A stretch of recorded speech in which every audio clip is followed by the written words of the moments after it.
타브레스.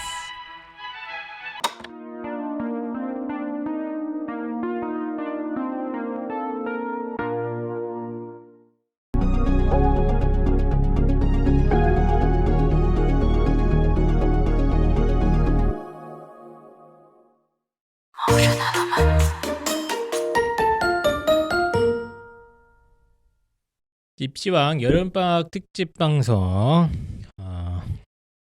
수학이 무서워 두 번째 인터뷰 시작하도록 하겠습니다.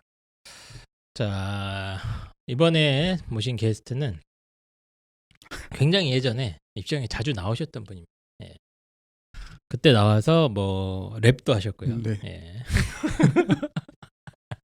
예, 대치동에서 오랫동안 활동해 오신 임장현 선생님입니다. 예, 반갑습니다. 네, 안녕하세요. 수학 강사 임장현입니다. 예, 뭐 예전에는 꽤 나오셨는데 네. 이제 그때 비하면 입시형이 살짝 더 커졌습니다. 예, 네. 무시하시면 안 되고요. 네. 살짝 커지고 막 유튜브도 시작하고 그래서 신규 선생님, 학부모님들도 많기 때문에 신규 청취자분들도 많기 때문에 그 본인 소개를 좀 간단하게 좀 해주시죠.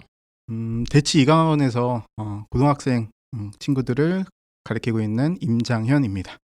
경력이 굉장히 오래되셨어요. 네네. 대치동에서만 거의 한 10년 가까이 되지 않나요? 네네. 전체적인 수능에 대한 대비해서 더불어서 이제 내신과 수능, 어차피 수학 선생님들 다 같이 하잖아요. 네. 네, 그래서 이거를 대치동 바닥에서 꽤 오랫동안 강의를 하고 계시는 임장현 선생님이십니다. 그래서 제가 이 자리를 빨리 만들려고, 왜냐면 이제 저희 뭐 여러 가지 다른 선생님이랑 이렇게 방송 일정도 맞춰야 되고 그래서 빨리 좀 보자고 그랬는데 왜 이렇게 튕깁니까? 네? 내신 때문에 좀 바빠서 엄청 피치 못할 사정으로. 예, 네. 엄청 튕기시더라고요. 아닙니다. 네. 실제로 엄청 바쁘셔가지고 뭐 이제 내신 기간에 아이들 네. 대비도 해야 되고 뭐 수업도 뭐 소위 직보라고 하나요? 네네. 예, 보강 수업 이런 것 때문에 겨우겨우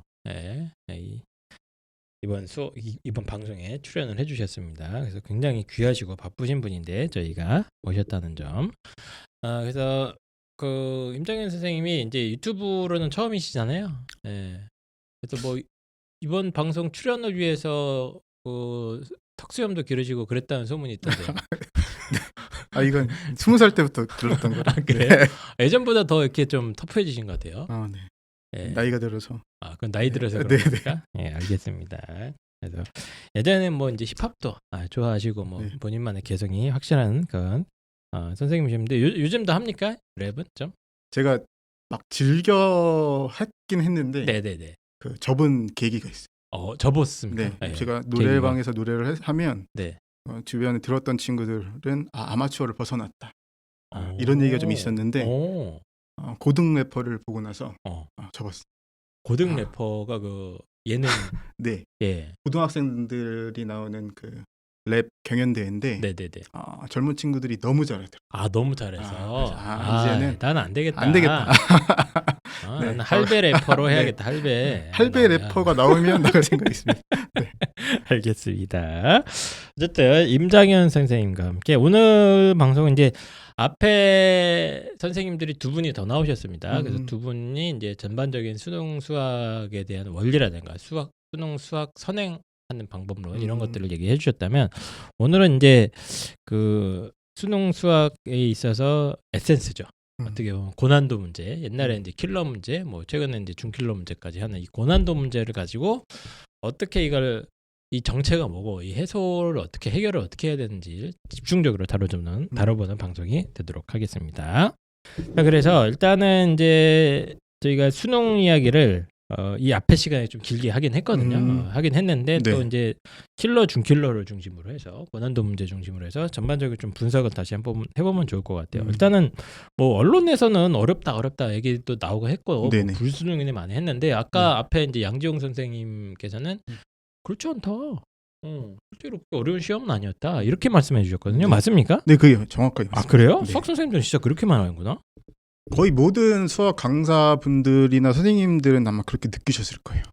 딱 문제 풀어보고서 이거 너무 쉽지 않나? 이런 생각을 하셨을 가능성이 큽니다. 근데 왜 애들은 전문형입니까? 암기 위주로 공부했던 친구들 때문에 그랬던 것 같아요. 암기 위주로 공부한다고요? 그러니까 기출 문제를 그냥 달달 풀이 과정 자체를 달달 외운 친구들은 예전 문제에 약간 이렇게 봤던 문제 형태가 나오면 본인들이 이제 쉽다고 느끼기 때문에 네. 그런 친구들이 여태껏 그 모의고사라든지 이런 거에선 점수를 맞아왔지만 수능은 그렇지 않았거든요. 한 번도 그래요? 나오지 않았던 유형, 그러니까 조금 한 번 꿨던 유형이 준킬러로 많이 나왔기 때문에 아이들 입장에서는 그 원리를 파악하기보다는 암기 위주의 공부했던 친구들은 많이 어려웠을 거예요. 그것도 나중에 알았습니다, 저도. 이걸 왜 모르지? 충분히 알았던 아이들이 개념인데 왜 모르지라고 생각했는데 실제로 뭐 파악을 해보니까 그랬던 것 같아요. 그래서 실제로 이렇게 보면 지금 만점자도 늘었고요, 이번에. 그렇죠. 예. 요거를 좀 자세하게 좀 뭐 작년에 어떤 난이도라든가 이런 네. 것들을 좀 자세하게 좀 설명해 주시죠. 일단은 등급컷 같은 경우에는 원점수 기준으로 말씀드릴게요. 네. 확통 85, 미적 82, 기하 84예요. 1등급 네, 컷이. 1등급 컷입니다. 네, 근데 이게 굉장히 낮은 점수가 맞습니다. 굉장히 낮은 점수가 맞고 준킬러가 굉장히 많이 포함이 돼 있기 때문에 이런 점수가 나왔고요. 그 다음에 뭐 특이할 사항이 당연히 이번에 통합이 진행이 되면서 네. 1등급이 16% 정도가 됐어요. 16%라는 통합. 거는 예. 6분의 1. 그러니까 원래 맞았던 친구들의 인원에서 6분의 1로 감소했다라고 생각하시면 되고 네. 이과 같은 경우에는 당연히 수학을 더 잘하는 친구들이 모여있다 보니까 3배수가 됐습니다. 300%가 증가가 됐고요. 그러니까 이거는 이제 재작년에 네. 문과 아이들 중에 1등급 가져간 그렇죠. 아이들이 100명이었으면 네. 작년에는 네. 6분의 1 통합이 났다. 네네. 망했다. 그렇죠. 문과 아이들이 어려움을 겪었다 이 얘기고 자연계 아이들은 그에 비해서 1등급을 가져간 아이들의 숫자가 예년에 비해서 거의 3배 가까이 늘어난. 그렇죠. 예. 근데 당연한 게 예측이 당연한 거죠. 됐었어요. 예. 네, 예측이 됐었는데 그게 너무 잘 들어맞다 보니까 네. 좀 놀랍긴 했습니다. 네. 그다음에 만점자 같은 경우에도 2,400명에서 2,700명으로 늘었고요. 네. 준킬러의 경향이 확고하게 진행이 됐다. 그리고 킬러 문항은 없어졌다. 사실상 없어졌다고 보는 게 맞습니까? 제 판단은 그래요. 제 판단은 그래요? 킬러 문항이라는 것 자체가 없습니다. 야, 이 정도는 죽을 정도는 아니잖아. 네네. 이건 건가요? 네. 이 정도는 할만하잖아. 너네 풀지 마. 너네 이거 맞으면 안 돼가 킬러 문항인데 그런 문제는 내지 않았고요. 이거 헷갈리지. 딱 봐도 어려워 보이지. 그치만 도전하면 풀 수 있어가 준킬러라고 생각이 되는데 준킬러를 조금 배치를 많이 했고 그 준킬러가 기존에 있던 기출 문제가 아니라 조금 네. 한번 꽈던 준킬러가 나와서 아이들이 좀 많이 어려웠다 했던 것 같습니다. 꽈다는 게 약간 이제 겉보기에는 처음 본 같아 보이지만 한 3초 정도만 생각을 하면 그놈이네 이걸 알 수 있는데 그렇죠. 근데 아이들 관점에서는 못 보던 것처럼 보이는 놈이 나타나니까 거기서 어려움을 많이 느꼈다는 거예요. 그렇죠. 어. 그러니까 보통 내신 공부할 때도 그러니까 어머니들도 많이 말씀을 하시고 아이들도 얘기를 많이 하는 게 저는 개념은 잡혀 있는데 변형된 심화 문제를 못 풀어요. 네, 이런 친구들이에요. 맨날 하던 얘기죠. 네네. 너는 외웠기 때문에 그걸 못 푸는 건데 수능도 근데 마찬가지로 예전에는 좀 비슷한 기류 심지어 몇 번 포지션에 어떤 문제가 나왔는지가 맞아요. 약간 정해져 있었는데 네, 이제 그걸 좀 탈피했다 라고 생각을 하시면 될 것 같아요. 그래서 보통 이제 수능을 전통적으로 공부하는 방식이 기출 문제지 뭐 무슨 통 이런 거 있지 않습니까? 무슨 통 뭐 해야 하고 뭐 3개년치 5개년치를 쫙 이렇게 풀어보면서 기출 문제에 녹아있는 여러 가지 어떤 풀이 방법이나 유형을 갖다가 이제 익숙하게 만들어 놓으면 시험장에 딱 가면 비슷한 게 좀 나오고 그다음에 29번 30번 정도는 이제 하늘에 맡기고 그렇게 해서 탁 해서 점수를 맞아가는 그런 형태였는데 그 킬러라는 놈들도 약간 이제 약화가 많이 됐고 근데 중간중간에 뭐지? 이건 난 못 본 것 같은데? 이런 게 많다는 거예요? 1번도 좀 약간 이슈가 됐었어요. 그래요? 네, 원래 1번은 대대적으로 이제 눈으로 푸는 문제였는데 이렇게 해서 이렇게 하면 되잖아요. 문제 받고 이렇게 이상 있는지 확인하세요 할 때 풀 수 있었잖아요. 근데 아니에요? 아니었어요. 이놈들이 이거 아마 못 푼 친구도 꽤 되지 않을까? 거기서 당황했을 거예요. 아마. 그래서 새로운 유형이나 이런 것들이 많이 나오다 보니까 그냥 전통적인 방법대로 기출문제 유형 많이 풀어보고 암기하고 이런 식으로 했던 아이들이 실제 시험장 가서는 그 생각 한 번만 하면 되는데 그걸 못하니까 아마 당황스러웠던 게 가장 크지 않았을까 그렇게 생각이 합니다. 그래서 오히려 이제 중위권이나 이런 아이들은 확 무너져 버리고 그걸 할 줄 아는 아이들 입장에서는 조금만 생각해보니까 그거네? 뭐야 이거 왜 이렇게 작게 풀려? 음. 축축축 풀어서 오히려 만점 제한 늘어나고. 네. 그러니까 킬러 자리에 있던 그 문제들도 걔네들 입장에서 봤을 때는 쉬웠을. 야, 이게 이렇게 쉬워도 되나? 이래도 되나? 이런 정도로. 네네네. 오, 알겠습니다. 그래서 상위권한테는 오히려 약간 쉬운 것처럼 느껴질 수 있었고 작년 수능은 예, 중하위권은 퍽상 무너지는 예, 그런 결과가 일어났던 것 같아요. 그래서 정확하게 그럼 이제 뭐 수원 수투 있고 미적분 확통 기하 막 있잖아요. 네네. 거기서 좀 어려운 문제나 이런 것들이 어떻게 구성되는지 좀 설명해 주실 수 있나요? 그거 원래 이것도 뭐 6월이나 9월 보고서 네. 이렇게 나오겠다라고 저도 예측을 했었는데 거의 대부분 틀렸고요. 틀렸다고? 네. 그러니까 뭐 작년에 말씀하시는 거죠? 네네네. 이 문제에서 이 포지션에 있겠다라고 했던 것들이 안 나왔고 저기 체크를 해드리면은 수원 수투 같은 경우에 준킬러가 대거 포진이 돼 있었습니다. 그렇죠. 그러니까 준킬러라고 말씀드리는 거는 만약에 어떻게 쉽게 그냥 받아들이시면 되냐면 50% 미만 정답률이 50% 예. 미만이면 준킬러라고 받아들이셔도 돼요. 객관식 같은 경우에는 그래서 수원 수투에 뭐 9번, 11번, 12번, 13번, 14번부터 15번까지 아이들 입장에서 많네요. 네 많아요. 거기서 준킬러 그리고 주관식 같은 경우에는 20번, 21번, 22번까지가 네, 준킬러라고 네. 보시면 돼요. 이거 준킬러라고 하는 게 수원 수투에 몰려 있다라고 보셔도 돼요. 거의 절반 느낌이에요. 네네. 이렇게 되어버리면. 대부분의 문제가 준킬러가 수원 수투에 몰려 있고 그다음에 이제 선택 과목에서는 끝에 두 문제. 미적분 같은 경우에는 29번, 30번이 준킬러라고 불려도 되고 네. 확통 같은 경우에는 전반적으로 계산이 좀 복잡하긴 했는데 30번 정도가 조금 나누는 게 좀 많아서 그게 준킬러라고 불릴 수 있을 것 같고요.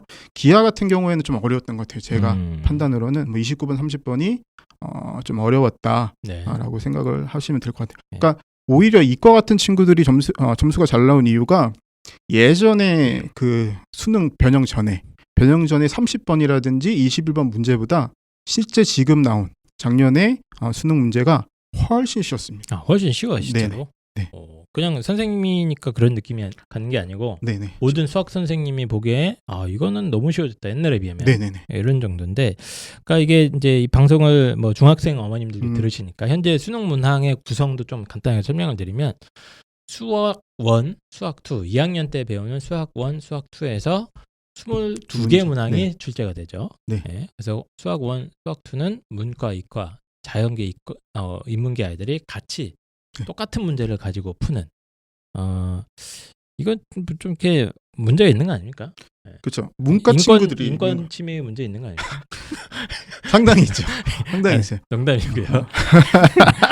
원래 이제 나눠서 수학 가나 나눠서 풀다가 같이 푸는 상태가 됐고 미적 확통 기하를 8문제씩입니다. 하나를 골라서 풀게 되는 그런 시스템인데 지금 말씀 들어보니까 수원 수투에서 거의 한 14번까지가 객관식인가요? 15번? 15번까지 객관식이죠. 그러면 9번, 11번, 22번, 13번, 14번, 15번이 선생님이 보시기에는 거의 정답률 50% 미만의 꽤 고난도 문제다 이 정도면. 그리고 주관식 20, 21, 22번. 이게 이제 선생님마다 준킬러의 기준이 좀 다를 수는 있습니다. 조금 다를 수 있는데 임장현 선생님 보시기에는 상당히 까다로운 문제들. 연습하지 않거나 아니면 좀 새로운 유형에 대한 대처가 어려웠던 아이들이면 틀릴 수 있는 그런 문제들이 대거 여기 들어있군요. 미적분 확통 기하는 만화에 한두 개 정도. 그런 상황이라서 수원 수투가 엄청 많네요. 이렇게 되면. 수원 수투가 그냥 메인이 된 것 같아요. 이제 수능에서. 이 정도로. 알겠습니다. 그래서 킬러 문항이 그러면 막 계속 난이도가 떨어지고 있는 건 이제 기정사실화가 된 거네요. 네네. 그냥 킬러 문제는 제가 아까도 말씀드렸는데 없는 것 같아요. 없다 이제 거의 없다. 킬러 문제는 없고 준킬러를 대신에 많이 내겠다. 이렇게 알고 계시면 됩니다. 그러니까 기조 자체가 평가원의 기조 자체가 이제 확실히 그런 쪽으로 가고 있다. 이런 말을 써도 되죠, 근데. 뭐가요? 킬러 문제는 없다. 뭐 본인이 책임지시면 됩니다. 뭐 저희 공식적인 의견은 아니고요. 근데 이제 저도 그런 비슷한 얘기는 많이 들었어요. 그래요? 이 정도면 거의 뭐 없다고 봐야 되지 않나 하시는 분들도 가끔 보긴 봤는데 어쨌든 난이도가 확실히 그러니까 옛날에 사실 말이 안 되는 문제였다고 네네네. 저는 생각을 하거든요. 예, 옛날 문제들은 진짜 말이 안 되는 수준의 고난도 문제들이 많았는데 이제 그런 문제는 존재하지 않는다. 네. 그렇게 정리를 하시면 될 것 같고요. 이게 지금 수학 선생님 강의 경력이 오래되셨는데 제가 궁금한 게 네. 그 코로나 때문에 네. 항상 아이들이 모든 핑계를 다 코로나라고 그러더라고요. 네. 여자친구가 없는 이유도 코로나 때문에 딱 그러는데 수학이나 이런 게 특히 이제 킬러 문제나 하여튼 뭐 중킬러나 이런 고난도 문제를 대응하는 능력도 네. 코로나 이전과 이후에 좀 차이가 있습니까? 그러니까 최상위권 친구들은 상관이 없는데 상관이 없어요? 네네. 중상위권 친구들 중에서 이제 암기식으로 공부한 친구들.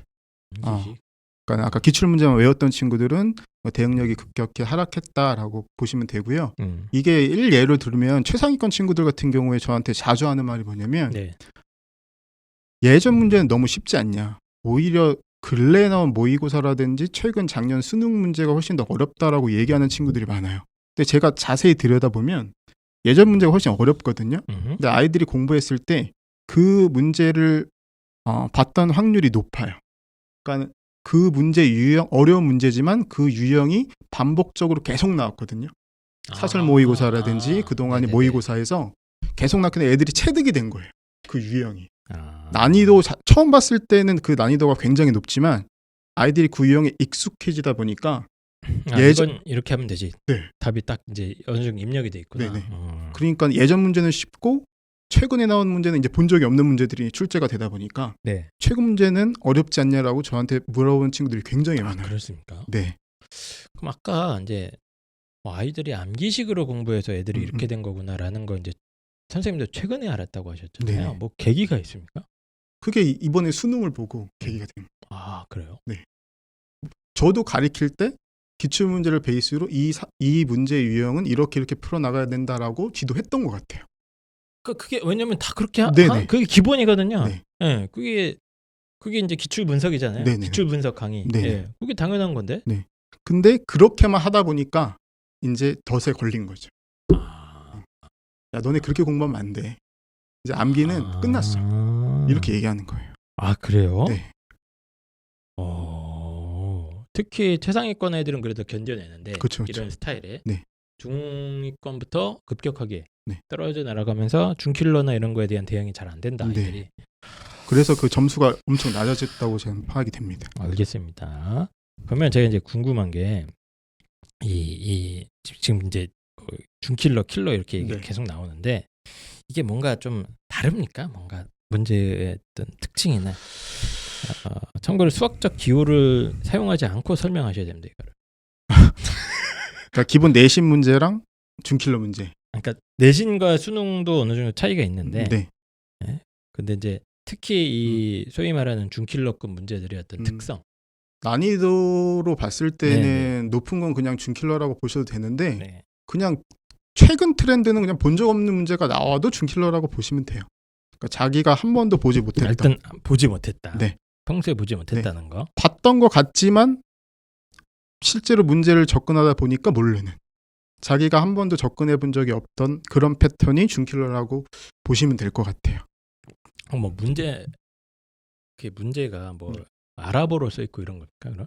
그럼 아이들 입장에서는 그렇게 뭐야 왜 처음 보는 문제가 나오지? 이런 느낌. 그런 느낌이 나요. 네. 딱 보면 한국어고 분명히 했는데 어머? 나 이건 처음 보네? 네. 이런 느낌이 싹 나는 그쵸. 거예요. 수많은 기출 문제를 풀었고 수많은 뭐 내신 문제도 풀었을 텐데 한 번도 본 적이 없네? 라고 하니까 그냥 거기서 벽에 막히는 거예요. 개념으로 막 접근하는 게 아니고 풀이 과정에 머릿속에 다 있었던 친구들은 거기서 이제 고뇌에 빠지겠죠. 그게 최근 중킬러의 특성이다. 그냥 저건 뭐지? 이렇게 딱 보면 그 느낌이에요. 네네. 아랍어인가 이런 정도? 네. 외계어인가? 그래요? 네. 이건 내가 어떤 개념을 여기에 접목시키라는 거지? 약간 이런 느낌입니다. 되게 생소하구나. 네. 문제 상황이나 주어진 상황 그쵸. 자체가. 한 3년 전에 중킬러, 뭐 4년 전에 중킬러라고 얘기하면 그냥 난이도가 높은 게 중킬러였어요. 좀 어느 정도 난이도가 있고 그 난이도보다 더 심한 게 그냥 킬러라 이렇게 분리를 했는데 그 중킬러는 과거에 걷던 기출문제 중에서 충분히 비슷한 유형, 수능 특강에서 비슷한 유형이 있었어요. 네네. 근데 현재 중킬러는 그렇지 않다. 이렇게 이 말씀드릴 수 있네요. 평가원이 뭔가 그럼 연구를 되게 많이 하고 있겠네. 그런 것 같아요. 이놈 네. 죄송합니다. 이분들이 아이들을 좋은 표현인지 모르겠습니다만 약간의 기만전술 아닙니까 이거는? 그러니까 공부를 할 때도 아이들 네. 입장에서는 그러니까 기출 문제를 분석하는 것도 당연히 좋은데 네. 조금 새로운 유형을 공포심 없게 접근하는 것도 좋은 것 같아요. 평가원은 물어보고 싶은 거는 그냥 A야. 그러니까 A를 딱 물어보면 다 알아. 네네. 다 알고 그냥 쉽게 푸는 건데 얘를 이제 약간 변장을 시키는 거네요. 그렇죠, 그렇죠. 문제 상황을 화장을 좀 이렇게 거예요. 바르고 네. A의 꼭지를 살짝 앞으로 빼고 이렇게 하고 약간 이제 장식을 교묘하게 네네. 해서 자 요리입니다 갖다 놓으면 아이들이 A인지 눈치채면 그냥 풀 수도 네네. 있는데 네. 그게 눈치를 못 채게 만드는 거구나. 그쵸. 최근 흐름이. 네.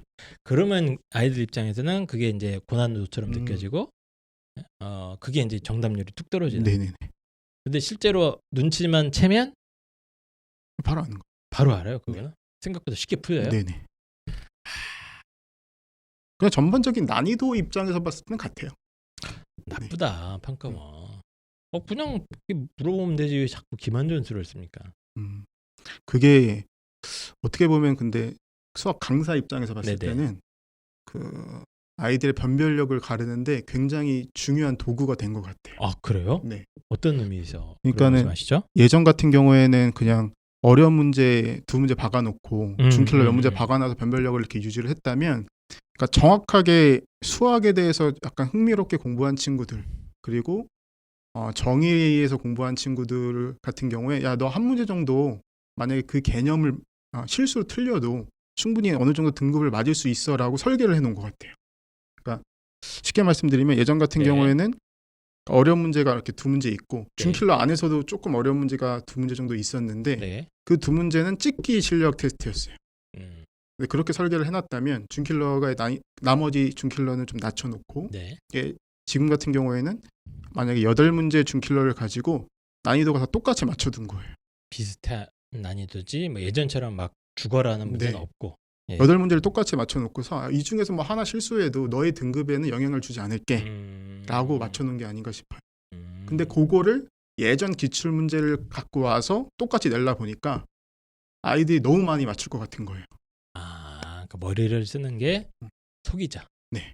속이자기보다는 아이들을 생각하게 만들자. 네네. 네. 그러니까 외워서 풀지 말자. 공부를 외워서 제대로 해라. 보자마자 착 하지 못하게 여러 가지 장치들을 갖다가 네네. 아주 열심히 연구 개발하고 계시는구만. 그쵸, 이분들이. 대단하십니다. 우리 평가원분들. 대단합니다. 자, 그러면 이제 학생 입장에서 이런 문제들을 이렇게 풀려고 딱 보면 제가 막 아무리 초등학교 때부터 선행도 하고 뭐 중학교 때도 학원 다 수학학원 다니고 다 했는데 못 풀겠거든. 응? 그럼 이제 꼭 나오는 소리가 그건 저희 부모님 탓입니다. 선생님 저는 수학에 재능이 없는 것 같습니다. 네. 수학 다 유전자 빨 아닙니까? 쟤는 보니까 누구는 아빠가 의사면 걔는 30번 더 풀던데요. 막 이런 거. 네. 이거 사실 좀 재능이 필요한 거 아닌가요? 그 중앙일보에 이게 대단히 응용을 많이 하시는 자료인데, 네. 중앙일보에 어떤 자료가 나왔었냐면 게임, 운동, 교육 순으로 재능이 필요하다고 얘기를 하더라고요. 게임이 70% 정도 예를 들어서 재능이고, 운동이 뭐 한 90%의 재능이라면 교육 같은 경우에는 96%의 재능이 필요하다. 선천적인 게 확실히 영향이 있다. 네네. 근데 이거 보고서 조금 저도 느끼는 게 좀 많긴 했는데, 아이들이 재능이 조금 많은 친구들은 아이들이 조금 공부를 덜 해도 잘 풉니다. 그리고 재능이 없는 친구들은 어려워해요. 그게 맞는데 맞죠. 고등학교 교과 과정에서 굳이 이 정도가 필요하냐라는 거는 좀 의문이 생긴다 이거죠. 어차피 그리고 공부를 해야지 대학을 가고 내신 성적 뭐 이런 것도 다 본인 스스로가 하는 거기 때문에 재능에 뭐 기댈 건 아니라고 저는 생각이 들어요. 그리고 그 96%의 재능으로 공부를 하는 교육은 저도 이걸 그래서 자세히 봤거든요. 네네. 자세히 봤더니 이런 기본적인 공교육이 아니더라고요. 고등학교 교육이 아니고 네. 어떤 뭐 교수가 되기 위한, 논문을 위한 그 정도 등급까지의 교육이라고 기재가 돼 있어서 완전히 그 최상급의 학업을 위한 능력에는 당연히 이제 재능이 필요한데 네. 이제 그 선생님이 보시기에는 야, 고등학교 교육 과정에 좀 수학 고난도 문제 정도는 뭐 그렇게까지 재능이 필요 없는 것 같다. 네네. 물론 있으면 좋겠지만 있으면 좀 노력으로 빨리 가는 충분히 거죠. 좀 빨리 가는 거지. 노력으로 충분히 커버된다. 네, 충분히 된다고 봅니다. 선생님이 이제 경험을 많이 했잖아요. 네. 학생들 네. 딱 봤는데 얘는 좀 느려. 이해도도 좀 느린 것 같고 고난도 문제는 거의 손도 못 대고 이러다가 이제 선생님이랑 같이 트레이닝을 계속 합니다. 네. 또 열심히 하고 숙제도 열심히 했는데 네. 얘가 이제 안 되던 걸 이렇게 천천히 이렇게 극복하고 이런 케이스를 많이 봅니까? 그러니까 이게 재능 중에서도 네. 제가 제일 중요한 게 뭐냐면은 직관적 사고가 좀 제일 중요하다고 생각하거든요. 네. IQ, 뭐 끈기, 뭐 호기심, 경쟁심 뭐 이런 게 다 재능 중에 하나일 텐데 직관적 사고가 좀 결여돼 있는 친구라든지 직관적 사고가 좀 충분한 친구들, 남과 좀 다른 친구들은 좀 잘 풀긴 합니다. 그러니까 예를 들어서 뭐 접선을 긋는다든지 함수를 추론한다든지 뭐 이런 것들은 어떻게 보면 공부의 영역에서 발현이 되기가 좀 힘든 부분이에요. 근데 그런 게 남다르게 발달이 돼 있는 친구들은 조금 중킬러라든지 이런 것을 이해하기가 좋고 그렇지 못한 친구들은 그 중간중간의 사고 방식을 받아들이는데 굉장히 힘들어요.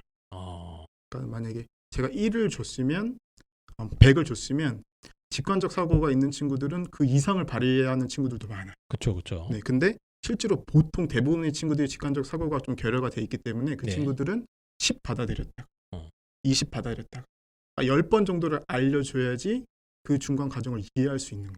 근데 이제 궁금한 거는 10번을 해서 거기까지 가면 좋은데 이게 가능하냐 이거지 노력으로. 됩니다. 됩니까? 네. 중킬러 정도까지는 돼요. 사기치면 안 됩니다. 네네. 네. 저도 그 예전에 그 어머니께서 그 고승덕 변호사님 얘기를 그분은 좀 사회적 무리를 한번 일으킨 적이 있긴 합니다만 이것 때문에 어쨌든 대단한 분이시죠. 예. 그 삼시를 패스하신 분인데 그분 얘기를 어렸을 때 어떻게 해주셨냐면 17시간 동안 그 공부법. 자기는 17시간을 공부한다. 6시간 수면하고 1시간 뭐 밥 먹거나 이렇게 한다. 그러니까 노력으로 커버가 되는 거예요. 이분이 제가 알기로는 그렇게 IQ가 높지 않았던 걸로 제가 그 어렸을 때 KMO라는 대회를 나간 적이 있어요. 학교 대표로. 뭐가요? KMO. 선생님이? 네네. 거기도 나갔어요? 네네. 근데 그때 그러니까 저는 어렸을 때 수학적으로 직관적 사고가 좀 좋았던 것 같아요. 아니 고등학교 때 뭐 고등 래퍼 안 나가고 그때 없었구나. 네. 예, 알겠습니다. KMO. 네, KMO 한국 수학 올림피아드. 네네네. 근데 거기 나가서 상을 받긴 받았는데. 그래요? 네. 주변 친구들은 그거 왜 여기다 안 써붙이고 다닙니까? 그때는 그게 중요한지 몰랐어요. 아니 그런 분인지 몰랐어요 제가. 13만 원씩인 줄 알고. 죄송합니다. 저희 어머니도 그게 중요한지 몰랐어요. 그래서 재미난 건 뭐냐면 제가 직관적 사고가 있긴 있었는데 주변 친구들은 그걸 공부해서 나갔더라고요. 그 대회를. 대회를 나가서 근데 그 직관적 사고를 제가 어렸을 때 부모님께서 교육을 안 시켰습니다. 안 시켜서 좀 무뎌진 거예요. 그래서 나중에 저 좀 약간 안타까운 것 중에 하나인데 그때 그걸 좀 살렸으면은 조금 더 지금 수학을 잘하지 않았을까. 그렇게 무뎌졌다가 상을 받았는데 어머니께서 뭐라고 말씀하셨냐면 잘했어라고 하고 그냥 요리하시더라고요. 어머님도 끝났어요. 그래서 제가 그걸 잘한 건지도 모르고 그냥 그런 대단한 건데 그거. 네. 지금이 알았죠. 제가 수학 강사가 되고 나서 그게 중요하다는 걸 상장에 있는 걸 제가 나중에 발견했거든요. 그 정도예요? 네. 그 나중에 발견해서 내가 이거 나갔었네라는 게 기억이 떠오르더라고요. 근데 그러니까 제가 말씀드리고 싶은 건 뭐냐면 그렇게 막 관심이 없다가 나중에 이제 중학교 때 어머니께서 이제 갑자기 사교육에 몰입하시더라고요. 제가 공부를 좀 안 하려고 그러다 보니까 그 성적이 지금 떨어진 적이 있었는데 그 뒤로 사교육에 조금 이렇게 투자를 하시는 갑자기 성적이 좀 많이 올랐어요. 그래서 남들 똑같이 공부하는 친구들 많이 올라서 거기서 비교가 좀 됐었죠. 그래서 저는 요즘 자랑인데 직관적 사고가 좀 충분했던 친구고. 네. 근데 뭐 자기 자랑 그만하시고. 갑자기 선생님 어떤 경험상 조금 이제 그런 직관적 사고. 하여튼 머리 좋은 애들이 있거든요 수학적으로. 그게 조금 부족해 보여도 선생님이 이렇게 트레이닝을 오래 하고 학원 수업도 오래 해봤을 때 세월과 경험과 노력으로 극복이 충분하고 특히 중킬러까지는 된다. 네. 전혀 문제 없다. 네네. 킬러 옛날 킬러는 전 그거 좀 어렵다고 알고 있거든요. 그건 안 돼요. 그건 안 되죠. 네. 그건 안 그거는 되는데 의대생 준비하는 친구들이 푸는 문제라서 그 정도 급이 아니면 네. 어려운데 현존 수능 체제의 소위 말하는 이제 고난도 문제, 중킬러급 문제들은 노력으로 된다. 됩니다. 충분하다. 이 말씀인 것 같아요. 자, 그러면 자 이제 책임을 지셔야 됩니다. 네. 저희 방송에 나름 또 공신력이 있고 많은 청취자들이 있기 때문에 지금 노력으로 된다고 했으니까 네. 그럼 방법을 알려주셔야 되고 이 방법대로 해서 안 된다. 그러면 임장현 선생님한테 개인적으로 그 내용 증명 뭐 이런 걸 보내주시면 될 것 같습니다. 이거 어떻게 대비를 해야 됩니까? 한 문제를 그러니까 일단 개념은 당연히 개념부터 스타트하시고 그건 기본인 거죠. 네. 예. 기본은 하시고 기본적인 진도 나가고 네. 뭐 유형 정리하고 이런 건 당연한 겁니다. 네, 거기까지가 만약에 다 돼 있다면 네. 힘들 거예요. 거기까지도 이렇게 완벽하게 그쵸, 시간을 그것도 많이 힘들죠. 네. 투자해야 되니까 거기까지 하셨다면 이제 어려운 문제를 풀 텐데 그 어려운 문제의 풀이 과정에 연연하지 마시고 거기에 그 문제에 녹아 있는 출제자의 의도, 왜 이렇게 이 문제를 냈을지 그걸 궁금해 하셔야 돼요. 맞추는데 연연하시면 안 돼요. 그러면 지금 현재 나오는 그 수능의 준킬러 문제에 대응이 전혀 안 됩니다. 약간 이제 선문답 같은 느낌인데 이게 보통 우리가 이제 수학 문제 있습니다. 네. 딱 주어지면 풀어서 맞추는 게 목적 아닙니까? 네. 그렇죠? 그럼 이제 일반적으로 수학 문제를 접근하는 방법은 그겁니다. 딱 네네, 잡고 그쵸, 그쵸. 자꾸 답 맞춰보고 틀리면 또 오답 정리하고 이 정도인데 네. 선생님은 일단 문제가 있으면 답 맞추는 게 중요한 게 아니라 네. 뭐가 중요해요? 답을 맞춰서 그걸 희열 느끼는 거는 뭐 그냥 네. 일부분이에요. 공부하는 데 있어서. 네. 공부하는 데 일부분이고 그 문제가 왜 출제됐는지 어떻게 이게 메이킹이 됐는지를 생각을 하시면서 공부하는 게 실제로는 준킬러 문제를 공부하는데 훨씬 더 도움이 많이 된다는 거죠. 어려운데? 추상적이에요. 네, 추상적인데 이게 근데 그리 추상적이고 더 문제가 되는 건 뭐냐면 아이들이 그거를 공부라고 생각을 안 하는 게 더 문제. 그러니까 이게 수학 문제를 접근하는 태도의 문제인 거예요. 그렇죠. 그러니까 한 문제를 가지고 그 문제를 계속 이렇게 보고서 왜지라고 고민하는 그 시간 자체를 아까워하고 전혀 본인 스스로는 공부가 안 됐다고 생각을 하는 거죠. 왜냐면 수학학원에서 선생님 숙제가 많아요. 네네. 숙제가 많고 막 많이 내는 학원은 300문제씩 준단 말입니다. 그럼 이제 한 문제 딱 붙잡고 답은 중요하지 않아. 답은 중요하지 않아. 이러면서 넌 왜 이렇게 출제됐을까? 고민을 한 30분씩 하면 숙제 다 못합니다. 근데 그게 다 준킬러 문제가 아니겠죠. 300문제. 아마 300문제 중에서 한 10문제? 그렇죠. 네. 네. 근데 이제 아이들은 평소에 이렇게 훈련돼 있다가 보니까 모든 수학 문제를 이제 막 그냥 속도감 있게 팍팍팍팍 푸는 거에 익숙한데 이 준킬러를 훈련할 땐 그렇게 하면 안 된다. 네네. 그 방법에서 벗어나야 된다. 물론 그렇게 속도로 위주로 공부하는 문제도 있죠. 2점, 그렇죠. 3점 뭐 이런 것들은 중요합니다. 당연히, 그것도. 네. 예. 속도로 공부를 해야 되는데 준킬러 이상에서는 절대로 안 돼요. 그냥 한 문제를 가지고 하루 종일 보셔도 돼요. 훨씬 중요합니다. 답지를 보지 마세요. 보고 이게 뭐 하는 거예요? 이렇게 보면서 감상을 합니까? 네, 감상하시고 감상? 만약에 그러니까 저 같은 경우에는 만약에 아이들이 그런 유형이 조금 어려워한다라고 네네. 하면은 그냥 한 문제를 주고서 거기에 필요한 개념이 만약에 본인이 모르는 게 있는지를 먼저 찾으라고 해요. 혹시 모르면 밑에다 써놓고 그냥 보라고 합니다. 계속 읽어요. 생각날 때까지. 이건 무슨 약간 뭐 도교 철학이나 자인학교 뭐 이런 느낌이 좀 나는데. 근데 실제로 그렇게 연습을 한 친구들이 나중에 결과적으로 성적이 훨씬 더 좋아요. 아 그래요? 네. 훨씬 더 충격적인데? 네. 준킬러 외웠던 친구들은 네. 성적이 안 나와요. 많이 풀고, 그러니까 선생님들이 많이 말씀하시잖아요. 보고서 답 매기고 똑같은 거 오답 정리한다고 답지 보고. 물론 그 문제가 숫자만 바뀌어서 나와도 물론 풀 확률도 높진 않겠지만 물론 풀겠죠. 똑같은 게 나오면. 근데 변형이 나오거나 그 개념을 녹인 다른 문제가 나오면 못 푼다 이거. 그러니까 아까 최근 패턴이 난이도 자체가 높은 건 아닌데 주어지는 문제 상황이 이게 A를 물어보는 건지 잘 모르게 위장을 하고 있다가 보니까 그럼 그 위장된 놈을 딱 보면서 얘가 뭘 물어보는 건가 생각을 하는 태도, 습관, 그 생각하는 힘을 길러야 된다는 거예요. 네. 계속 생각하면서 어떻게 눈을 계속 문제를 이렇게 뚫어지게 보면 됩니까? 그렇죠. 문제에서 뭐가 변수인지 어떤 개념이 들어가 있는지 몇 개의 힌트를 찾아야 이 문제를 풀 수 있는지 그 안에 답이 다 들어가 있어요. 계속 스스로 질문을 던지면서 이 문제에 필요한 개념이 뭐고 여기에 어떤 것들을 변수로 잡아야 될 거고 뭐 이런 거를 갖다가 머릿속에서 계속 어쩌면 문제의 설계 구도를 자꾸 찾는 거네요. 네네. 어떻게 보면 출제 의도라고 아까 네. 살짝 말씀하셨는데 맞아요?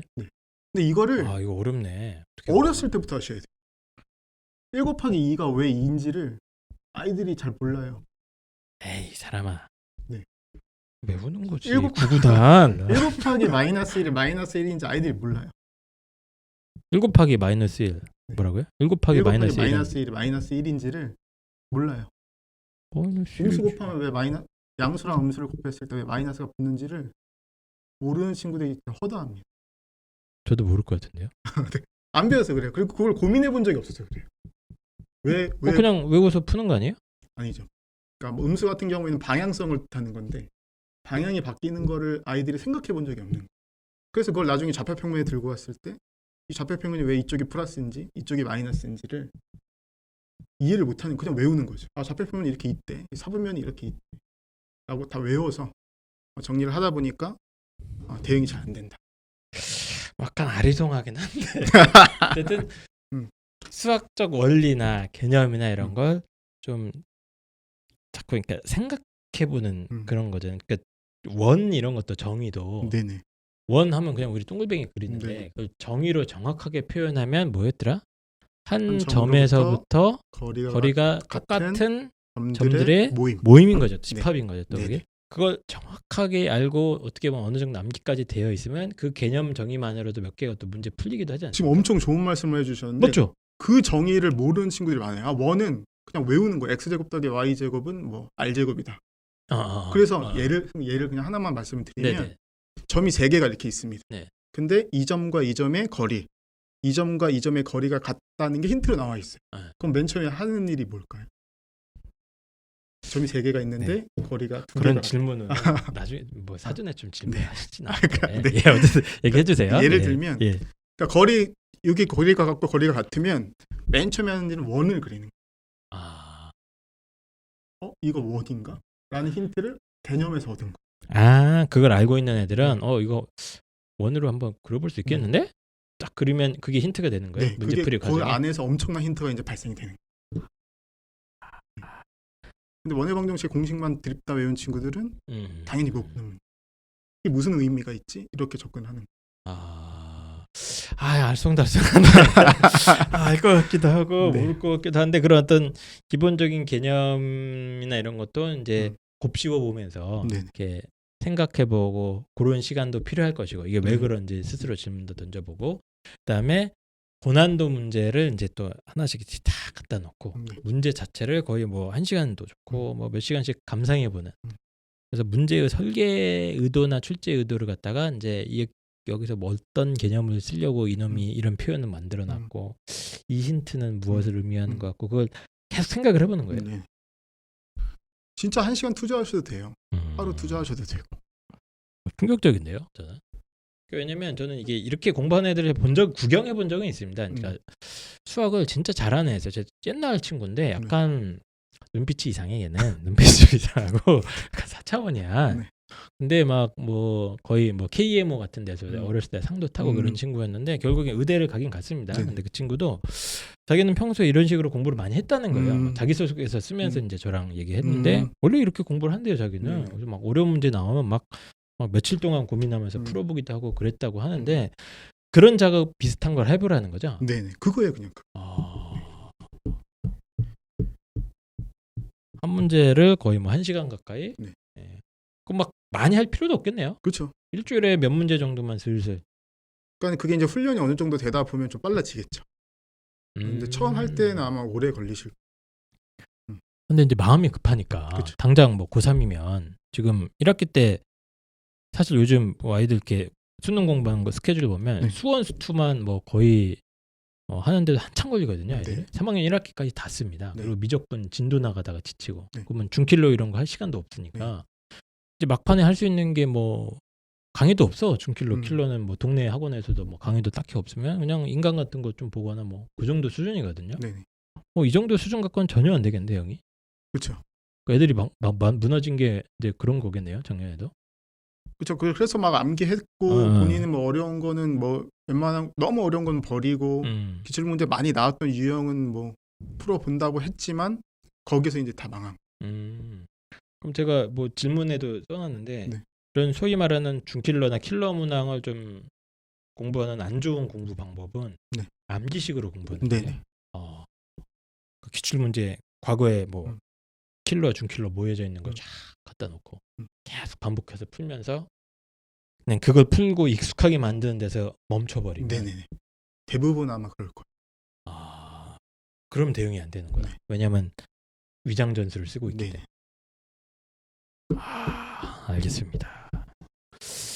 알겠고 이게 최근에 어떤 수능이 확실히 수학이 바뀌었다고 저도 이제 말만 소문만 듣고 있었는데 임장현 선생님이 어떻게 특히 이제 고난도 문제 이걸 갖다가 정확하게 좀 꿰뚫는 분석이나 이런 걸 해주신 것 같습니다. 네. 그래서 실제로 제가 알기로는 임장현 선생님이 요거 관련해서 이제 수업도 계속 하고 계시고, 네네. 그렇죠? 대치동에서 이제 계속 수업하고 계셨죠. 네네. 네. 사실 임장현 선생님 모신 이유가 대치동에서 이 수업을 하고 계시더라고. 그래서 그냥 저는 아무 생각 없이 그래요? 저희도 좀 수업 깔아주세요. 이러고 불렀어요. 왜냐하면 제가 상담하면서 특히 일반고나 이런 아이들은 이런 수업이 없다는 거예요. 집안에. 일단 없어. 그냥 기출 정리만 하는 이제 학원에서 졸린 정도지 이걸 집중적으로 대응하는 학원도 없고 인터넷 강의도 이렇게 보면 엄청 유명한 선생님도 있잖아요. 네. 보면 기가 막히게 푼다는 거예요. 문제 풀이 과정도 역시 천재다. 어떻게 저렇게 화려하게 생각도 못한 방법으로 푸냐. 막 이렇게 이제 감동을 하긴 하는데 제가 봤을 땐 거의 구경하는 수준 푸는 거. 그러니까 이제 대응력이 굉장히 떨어지는 것 같아서 임장현 선생님 수업한다는데 어떻게 하나 궁금해서 부르긴 했거든요. 근데 확실히 본인만의 노하우가 있네요. 근데 이게 그 아이들이 물론 제 수업을 이렇게 듣고 그 중간 과정을 제가 풀이 과정을 알려주면서 이렇게 생각해라 저렇게 생각해라를 그거 자체도 외울 수는 있어요.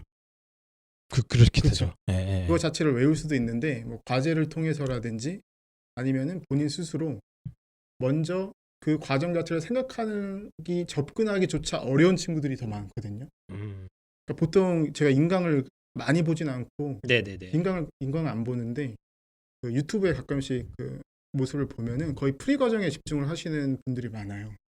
해석보다. 이 문제는 어떻게 구성이 돼 있고 이 문제에 필요한 그 미지수는 몇 개고 우리가 어떻게 이 문제를 풀어가겠다라고 먼저 얘기해 주시는 분이 거의 없더라고요.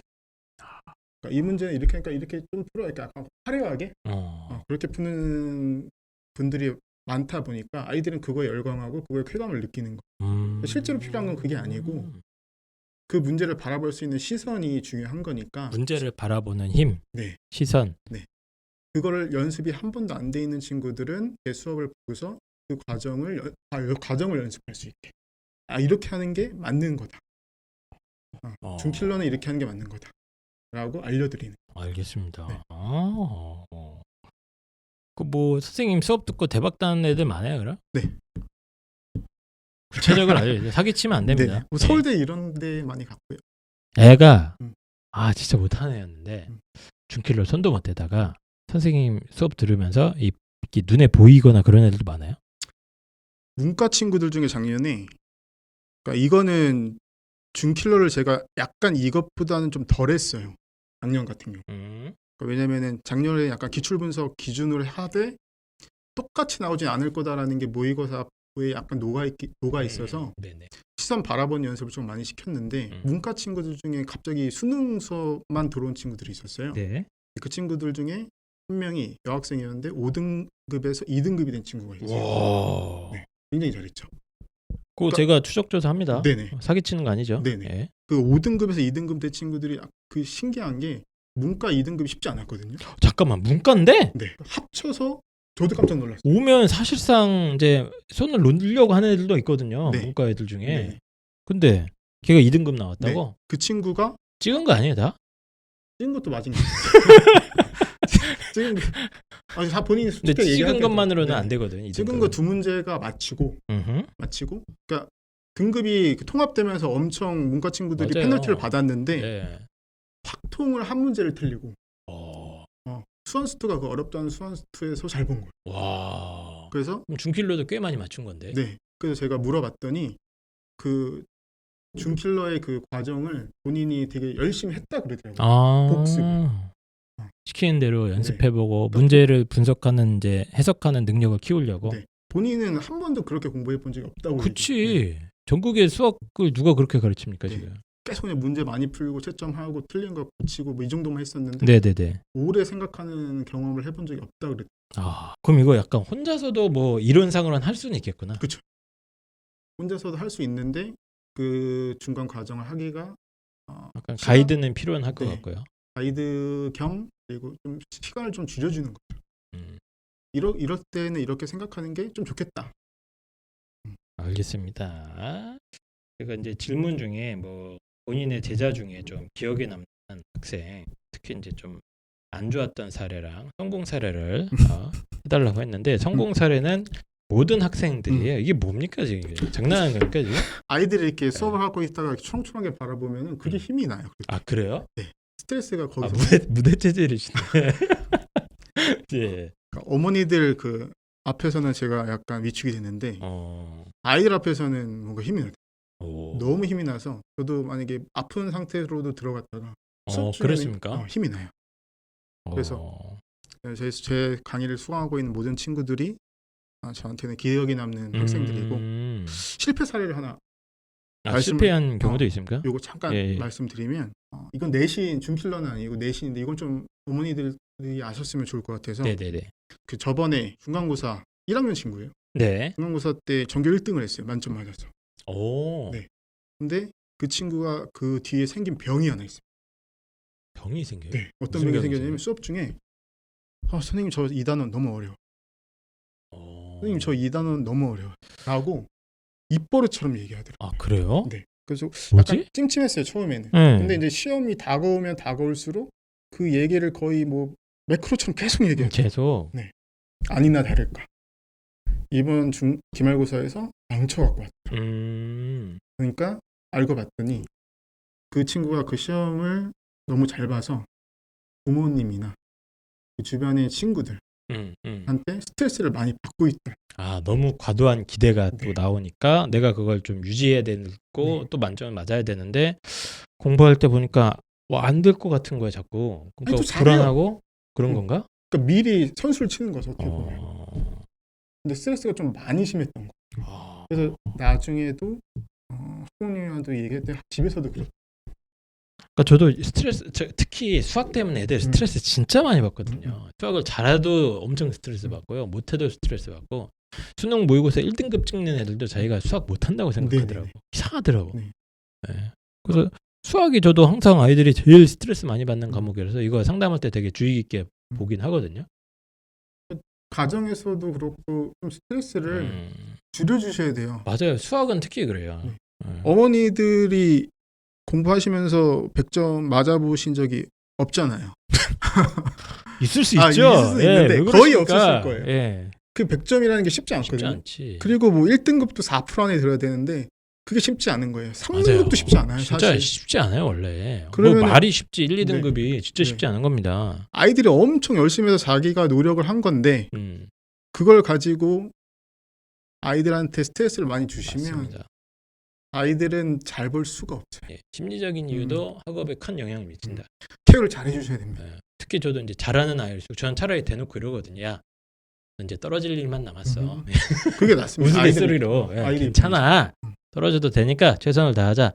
차라리 이 관점이 낫지. 막 또 야 100점이야. 야 잔치. 동네상 잔치. 엄마들한테 전화를 엄마 전화.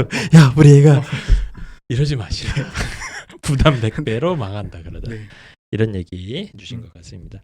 그래서 뭐 킬러 중킬러 문항 이제 사실은 킬러는 없어졌으니까 네. 이제 고난도 문항 수능에 있어서 고난도 문항의 현재 최근 트렌드가 이렇다라는 걸 지금 임장현 선생님이 사실 아주 정확하게 알려주신 것 같고 저도 사실 이 방송 보면서 많이 배웠습니다. 아이들한테 상담할 때 써먹을 게 좀 생겼어요.